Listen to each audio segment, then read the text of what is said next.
There's a place on this earth, out in the Atlantic Ocean, that for all the world looks totally normal. Just calm water, clear skies. But it's a place where the basic rules of reality, well, they just seem to break. It's a place where enormous ships with hundreds of people on board can sail right over the horizon and just never be seen again. Not a single distress call, not a piece of wreckage, nothing. They're just gone. And it's not just the sea. It's a place where an entire squadron of military planes can fly into a perfectly clear blue sky and simply cease to exist. Wiped off the radar, wiped from the face of the earth. In this area, the very things that are supposed to guide us home, the magnetic forces of our own planet, they just go haywire. Pilots, sailors, they all talk about their instruments spinning like crazy, leading them, well, who knows where. But believe it or not, that isn't even the most chilling part. The most terrifying part is the quiet that comes after. The total, complete, deafening silence when it comes to answers. So let's take a deep breath and venture into this ocean of secrets together. The whole modern legend of the Bermuda Triangle was really cemented on one specific day. One incident so completely baffling it has haunted people for decades. And yeah, we're talking about Flight 19. Okay, so picture this. It's December 5th, 1945. 5 experienced U.S. Navy pilots lift off from Florida for a simple, routine training flight. And the conditions? They were absolutely perfect. Weather was clear. The ocean was calm. Everything was completely and totally normal at first. Then, the radio in the control tower crackles to life, and the message makes absolutely no sense. The lead pilot, he's a seasoned instructor, but he sounds confused. Lost? With broken compasses? In the middle of the day? Something was already terribly, terribly wrong. And this is where it goes from just a technical problem to something deeply, deeply weird. The ocean doesn't look right. What does that even mean to a pilot who's flown over it 1,000 times? It's a detail that it defies any logical explanation.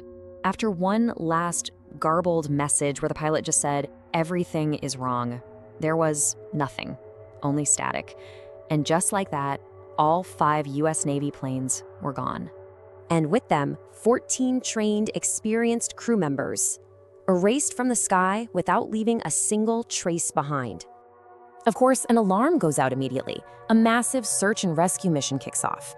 They send out a Martin Mariner flying boat.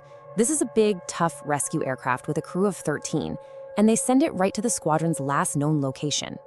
And then, the horror just gets worse. Within hours, that rescue plane also vanished. No signal, no wreckage, no survivors. Nothing. So on one single calm afternoon, 6 aircraft and 27 men were just swallowed by the triangle. But here's the thing. As absolutely shocking as Flight 19 was, it wasn't a one-off. It was just the most famous chapter in a long, chilling history of disappearances. Let's take a look at what's been happening out on the water. What's so wild is how these disappearances span across the decades. I mean, think about it. Way back in 1918, the massive Navy ship, the USS Cyclops, just vanishes with 306 people on board. Not one SOS call. Then, jump forward to 1967, and a luxury cruiser called the Witchcraft disappears in just 19 minutes, super close to shore. But the Carol A. Deering, back in 1921, now that's a whole other kind of ghost story. So when rescuers finally boarded the Carol A. Deering, they found it stranded. It was like they'd walked into a scene frozen in time. Food was literally still on the table, like the crew was right in the middle of eating. All their personal stuff was still in their quarters, but the crew themselves vanished. The lifeboats were also gone. It's like they just evaporated right in the middle of dinner. So the stories of the people who were lost are absolutely terrifying.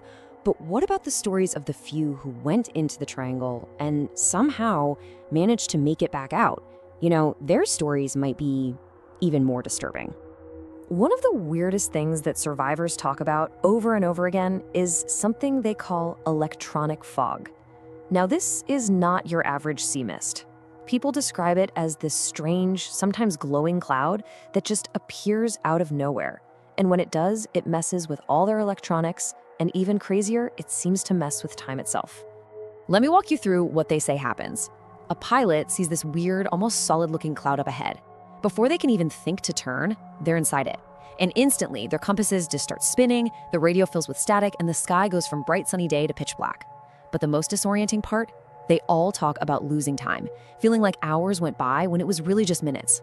But across almost every single survivor's story, there is one detail that is just skin-crawling. It goes way beyond broken equipment. It's a feeling. This overwhelming, undeniable sense that they were not alone in there, that they were being watched. Not by anything they could see, but by something aware. So, what is actually going on in this part of the ocean? We've got the logical, scientific theories, and then we've got these experiences that just defy all logic. And the real truth, it feels like it's buried somewhere in the gap between the two. Right, so where does that leave us? On one hand, you have some perfectly plausible scientific ideas. Giant rogue waves that appear out of nowhere? Yeah, that could sink a ship in a heartbeat. Huge eruptions of methane gas from the ocean floor? That could absolutely cause a boat to lose buoyancy and just plummet. And we know for a fact there are magnetic variations in this area that can mess with a compass. These are real dangers. But then, you have the other side of the coin, the things these theories just can't explain. How does a gas eruption leave a ship perfectly fine but completely empty of people? How does a storm make 6 airplanes vanish without a single scrap of wreckage being found? And, well, science doesn't really have a category for time distortion or that chilling feeling of being watched. At the end of the day, the mystery sticks around because the Bermuda Triangle doesn't always strike. I mean, millions of people travel through it totally safely. But the fear, the legend, that comes from knowing that sometimes, for no reason anyone can figure out, it does act. It has happened, and there's absolutely nothing to say that it won't happen again. And that kind of leads to one final, really terrifying thought. All those survivor stories, the fog, the time slips, that feeling of being watched. What if those weren't just near misses? What if the triangle isn't just a place where random accidents happen? What if it's an active thing that chooses who it takes and who it lets go to tell the story?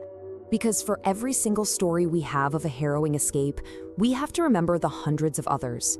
The crews of Flight 19, the USS Cyclops, and so many more, who just flew or sailed into what looked like an ordinary patch of ocean and were met with an extraordinary and permanent silence.